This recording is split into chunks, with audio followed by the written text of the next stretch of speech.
My great-grandfather was born in 1857 in Pforzheim, and he was a typical son of his city at that time. So he did an apprenticeship in the jewelry trade and then later advanced his studies, went to the newly established School of Applied Arts in Pforzheim, where he studied design. He traveled to Vienna, and Vienna in the 1880s, at least for the German-speaking people, it was the place to be.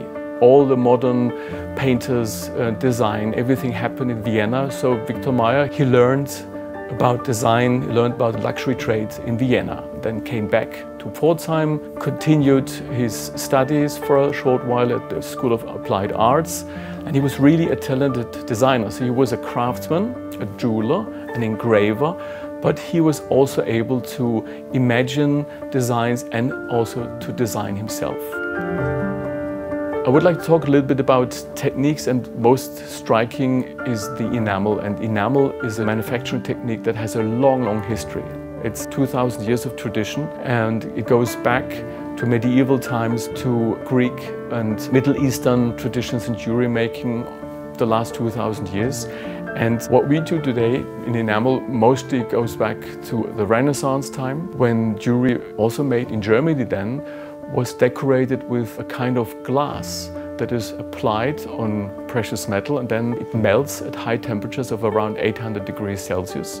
And this makes the jewelry very colorful, but it adds also a sparkle, especially when you combine enamel with an engraving technique which is called guilloché, which lets the light reflect like in the facets of a gemstone, and it gives the enamel a very deep look and a very beautiful brilliance.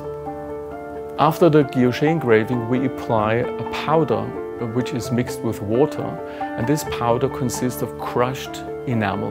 The color comes from metallic oxides which are mixed with the quartz base, and we need the water to apply it on the surface, and then we fire it several times. So usually we have 3 layers of enamel, each individually fired at 800 degrees, and then it's covered with a second layer of enamel.